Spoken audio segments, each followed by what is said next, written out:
All right, welcome back. We are looking at this article which dives into the past of Dubai a little bit. It talks about how alcohol there is not widely accepted, mostly because of the religious practices.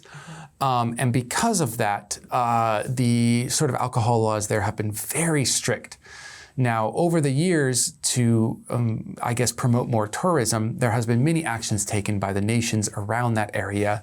And some of those have even extended to allowing women to wear bikinis on a beach and trying to keep themselves a little bit more relevant with tourism. Dubai has decided to take away a 30% alcohol tax, along with a yearly fee for having an alcohol license. Now you might think to yourself, oh, an alcohol license is for stores. No, this is for you to consume alcohol in your own house.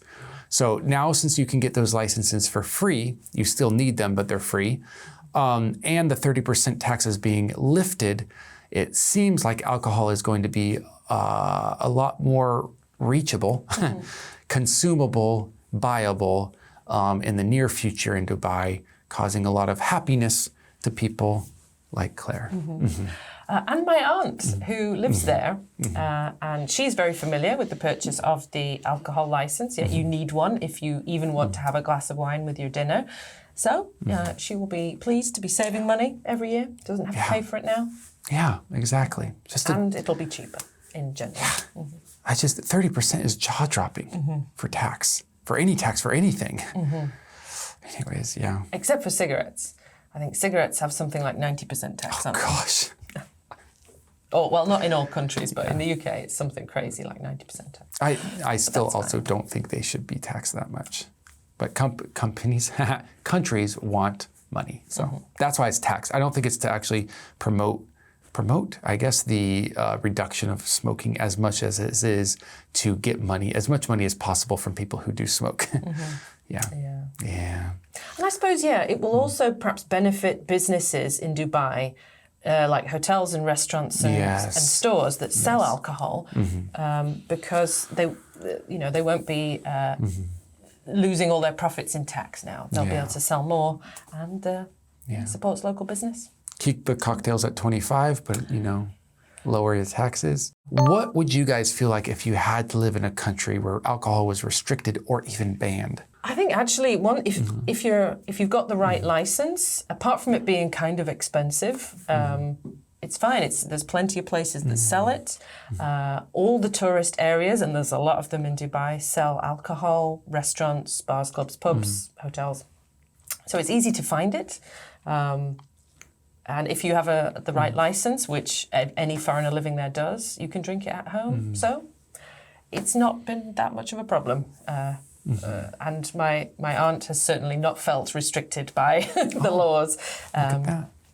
So it wasn't a problem. I think if you were somewhere like Saudi Arabia, that might be a much more bigger problem, because there is no license for drinking at home in those nations.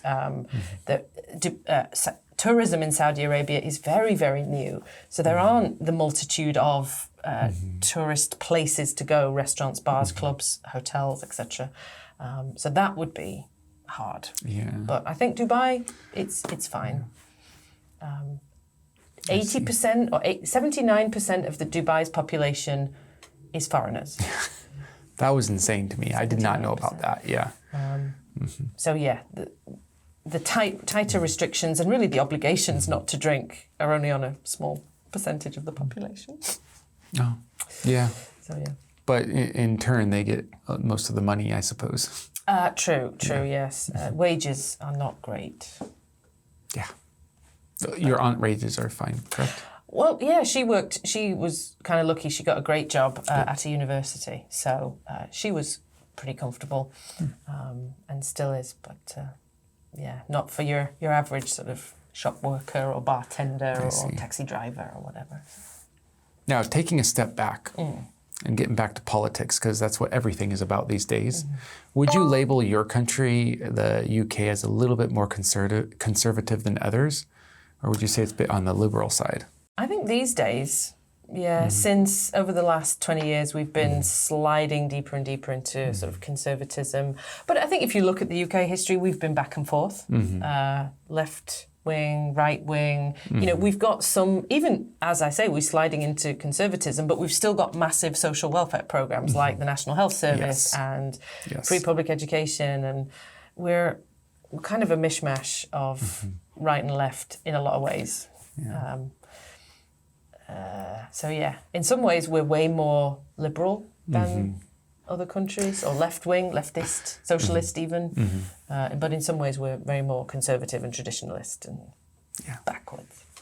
To give you an idea of where America is, definitely there are large swaths of America that think the UK is way too socialist. So we'll leave it at that. But it's all relative. Yes, exactly. It's all relative. But something we won't leave is the vocabulary. Lonely, all down below. It wants you. It needs you. Please go to it, study it, make it feel loved, and we'll see you in the next article. Bye. Draconian. Draconian. Allure. Allure. Jaw-dropping. Jaw-dropping. Cherry on top. Cherry on top. Imbibe. Imbibe.